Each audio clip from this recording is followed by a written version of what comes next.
নমস্কাৰ বন্ধুসকল, মই নীলোৎপল শইকী আপোনালোক সকলোৰে বাবে বহুত এটি ভাল খবৰ লৈ আহিছোঁ।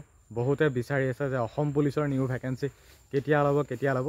মুখ্যমন্ত্ৰী মহোদয়ে ঘোষণা কৰিলে আৰু তেওঁ ফাইনেলি ভাবে তেওঁ ইণ্টাৰভিউ কেতিয়া হ'ব সেইখিনি কথাও ক'লে যে অক্টোবৰ মাহতে আমাৰ অসম পুলিচৰ ভেকেন্সি আহিব, অক্টোবৰ মাহতে ওলাব বা প্ৰকাশ পাব, এপ্লাই কৰিব পাৰিবা অক্টোবৰ মাহতে। আৰু আমাৰ অসম পুলিচৰ ইণ্টাৰভিউটো পাতিব নৱেম্বৰ মাহত ইণ্টাৰভিউ পাতিব, অক্টোবৰ মাহত এপ্লাই কৰিব। ভিডিঅ'টো শেষলৈকে চোৱা। অক্টোবৰত আমি আকৌ পুলিচৰ চাকৰি দিম আৰু অক্টোবৰ পাৰ হৈ যোৱাৰ পিছত নৱেম্বৰ মাহত আকৌ নতুনকৈ পুলিচৰ আমি ইণ্টাৰভিউ খুলি দিম, যাতে আমাৰ ল'ৰা ছোৱালীয়ে নিযুক্তি পাব পাৰে। এতিয়া গম পাইছে অসম চৰকাৰৰ এতিয়া মুঠতে ৰিক্ৰুটমেণ্টৰে সময়। বহুখিনি পদৰ ৰিজাল্ট দিব অক্টোবৰ মাহত আৰু অক্টোবৰ মাহতে এডভাৰটাইজমেণ্টো আহিব নতুনকৈ। আকৌ এডিআৰই হওক বা বিশেষকৈ অসম পুলিচৰ কথা কৈছোঁ, পোষ্ট আহিব অক্টোবৰ মাহতে, আকৌ ইণ্টাৰভিউটো হ'ব নৱেম্বৰ মাহতে। মানে এতিয়া মুঠতে ৰিক্ৰুটমেণ্ট বা ইণ্টাৰভিউ ৰিজাল্ট এইখিনিৰ সময়। গতিকে বহুত বেছি ভাল খবৰ। আমাৰ অসম চৰকাৰে যথেষ্টখিনি কাম কৰি আছে, নিযুক্তি বা ৰিক্ৰুটমেণ্টক লৈ যথেষ্টখিনি কাম কৰি আছে। গতিকে কৰক। এতিয়া আৰু যিমানখিনি ৰিক্ৰুটমেণ্ট নতুনকৈ দিম বুলি ভাবিছে বা এডভাৰটাইজমেণ্ট দিব বা ভেকেন্সি উলিয়াব, যিখিনি কথা চিন্তা চৰ্চা কৰি আছে, মই ভাবোঁ যে সৰহকৈ দিয়ক, সৰহকৈ যাতে বা ভেকেন্সি দিয়ক।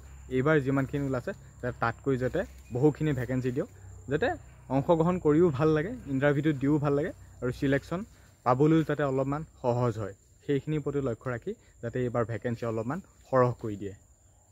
চাকৰি BTCত দিয়ে আৰু অসম চৰকাৰৰ চাকৰি আমি দিওঁ, পুলিচৰ চাকৰি আমি দিওঁ, ফৰেষ্টৰ চাকৰি BTCয়ে দিয়ে।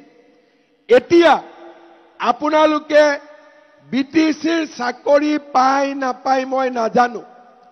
অসমৰ মই যেতিয়াৰ পৰা মুখ্যমন্ত্ৰী হৈছোঁ, আমাৰ চাকৰিৰ এপইণ্টমেণ্ট কোনেও টকা পইচা খাব নোৱাৰে। আমি দুখীয়া ঘৰৰ ল'ৰা ছোৱালীক চৰকাৰী চাকৰি দিয়াৰ ব্যৱস্থা কৰিছোঁ। 1.5 লাখ ল'ৰা ছোৱালীয়ে চাকৰি পালে আৰু এই 1.5 লাখৰ ভিতৰত 10,000 ল'ৰা ছোৱালী খালি BTCৰ পৰাই চৰকাৰী চাকৰি পালে। এতিয়া অক্টোবৰত আমি আকৌ পুলিচৰ চাকৰি দিম আৰু অক্টোবৰ পাৰ হৈ যোৱাৰ পিছত নৱেম্বৰ মাহত আকৌ নতুনকৈ পুলিচৰ আমি ইণ্টাৰভিউ খুলি দিম, যাতে আমাৰ ল'ৰা ছোৱালীয়ে নিযুক্তি পাব পাৰে। অসমত তৃতীয় আৰু চতুৰ্থ শ্ৰেণীৰ চাকৰি, BTCৰ চাকৰি